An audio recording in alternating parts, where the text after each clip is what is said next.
دل خراش واقعہ آج کے روز پیش آیا۔ آرمی پبلک اسکول پشاور میں دہشت گرد آئے اور اس کے جو مضمون مقاصد تھے ان میں وہ پورے مکمل طور پر کامیاب ہوئے۔ 10 برس قبل 2014 میں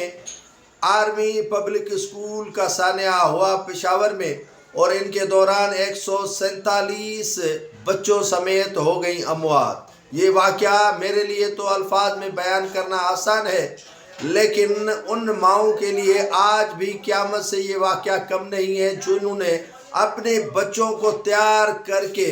بھیجا تھا اسکول کے لیے ناشتہ دے کر۔ یہ واقعہ دل خراش ہی نہیں لیکن قیامت کا منظر اس وقت پیش کر رہا تھا۔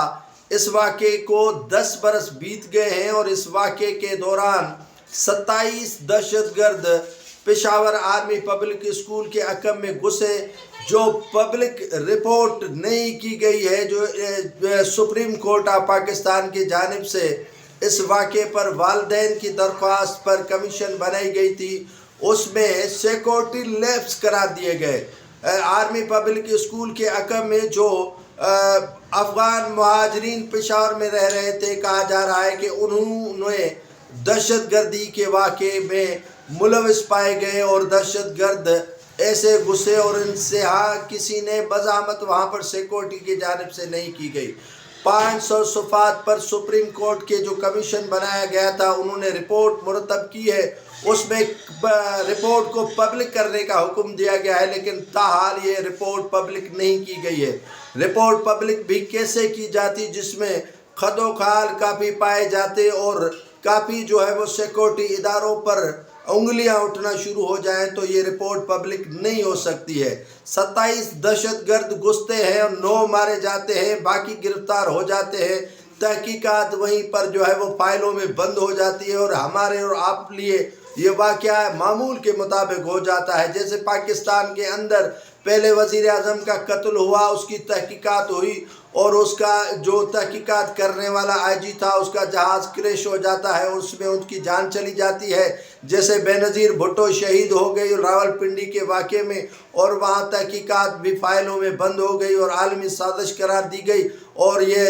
الزام لگایا گیا یا یہ واقعے میں ملوث قرار دیا گیا تحریک طالبان کو، اور یہ اے پی ایس کے واقعے میں بھی تحریک طالبان پاکستان کو ملوث قرار دیا گیا ہے۔ لیکن حقائق آج تک عوام کو نہیں بتائے گئے کہ یہ واقعہ کیوں ہوا اور وہاں پر جو ہے وہ ہماری کمزوری کہاں پر تھی اور سیکورٹی فراہم کیوں نہیں کی گئی اس ادارے کو، اور ادارے کے حوالے سے یہ افغان مہاجرین جو آج بھی پاکستان کے ان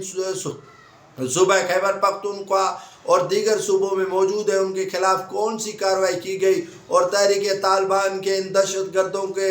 جو مقاصد میں وہ کامیاب ہوئے اور اتنے بچوں کی ہلاکتیں ہو گئی، ان کی جو رپورٹ مرتب دی گئی تھی 2018 میں کمیشن قائم کیا گیا تھا سپریم کورٹ کی جانب سے، ان کی رپورٹ پبلک کیوں نہیں کی جا رہی ہے؟ پبلک ہوتی تو پتہ چلتا کہ ہاں یہ واقعہ کیوں ہوا اور ہمارے جو آنے والے نسلیں ہیں ان کو بھی معلوم ہوتا کہ یہ واقعات ہوتے ہیں اور ان کے لیے کمیشنیں بنتی ہیں، اور کمیشنیں آگے جا کر بننے کے بعد 500 صفحات پر جو ہے وہ پیپر بناتے ہیں اور اس کے بعد ان رپورٹوں کو منظر سے غائب کر دیتے ہیں اور یہ واقعہ جیسے ہوا ہی نہیں تھا سرے سے ہی غائب کیا جاتا ہے۔